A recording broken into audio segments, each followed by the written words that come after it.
Planning your successful habit transition. You now know how to break bad habits and form new empowering ones. The problem is that making these transitions is not an easy thing to do. You are going to be implementing a number of changes in your life, and the best way to give you the most chance of success is through the creation of a plan. Habit formation phases. You may not be surprised to know that there are 3 main phases to habit formation. These are 1. Honeymoon phase, 2. Critical phase, 3. Second nature phase. These phases are not always linear, moving naturally from one to another, and sometimes you can find that you go in and out of the different phases. You need to be aware of what all these phases mean so that you can monitor your progress effectively. Honeymoon phase. As the name suggests, this is the new, exciting, and fun phase of habit formation.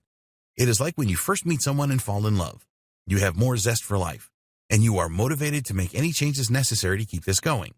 The problem with the honeymoon phase is that it only lasts for a certain period of time.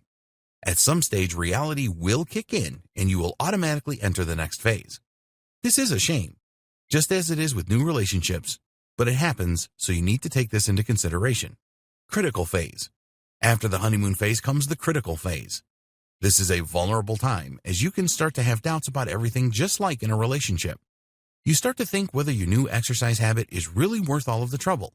Motivation is a lot weaker during this phase. The good news is that you can survive the critical stage if you approach it properly. The first thing you need to do is to recognize that there is a problem. If your motivation is waning, then remind yourself that forming a new habit is tough. Then you need to decide whether you will carry on or not. We want you to stick to your new routine, so ask yourself, how will I feel if I fail with my new routine? Think about the great feelings you have already experienced with your new routine and make these feelings strong within you. The final step to get through the critical phase is to visualize your life in the longer term after the routine becomes a habit. See yourself fitter and looking good if your habit is around exercise. How will you look in 1 year's time?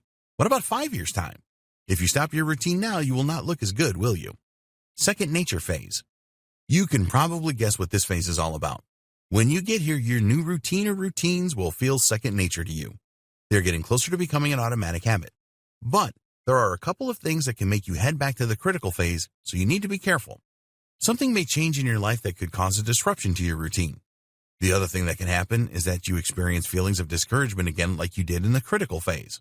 If either of these things happen, then always focus on the long-term aim to provide you with the inspiration and motivation to see the habit through. Your habit transition plan. You need a good plan to enable you to keep going with your routine or routines. We recommend the following 3 steps to create the best habit transition plan. 1. Create a list of your small steps and long-term goals. 2. Eliminate unwanted results. 3. Associate desired behaviors.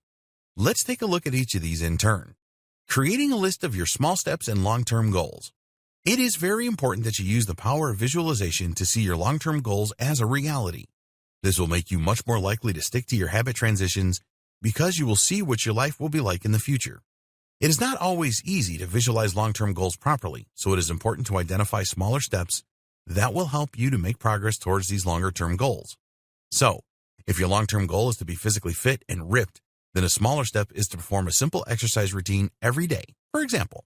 The important thing with the smaller steps is that they all dovetail into your longer-term goal. By writing a list of these steps, you can ensure that this happens. This is an essential step to take if you are attempting to break a number of bad habits and form new ones at the same time.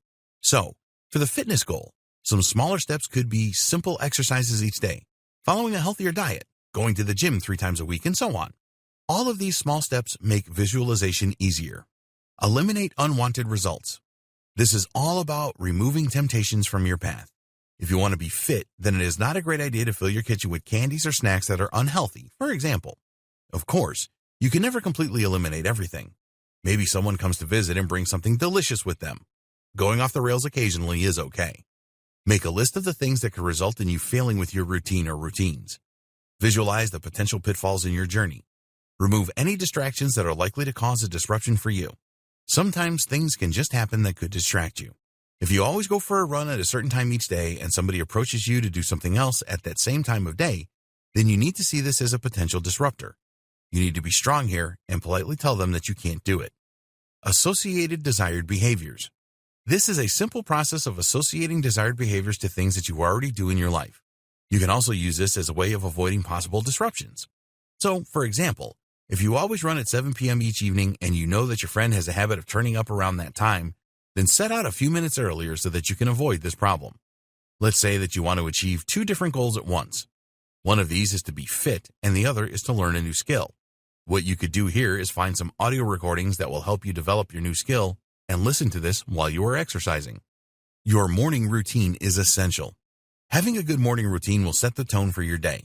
If you start your day off in the right way, then you will have more energy and be more efficient and productive throughout the day.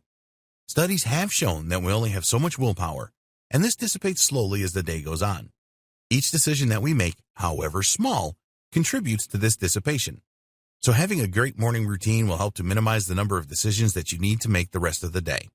Another great reason for a good morning routine is that it provides us with a greater sense of control over our life.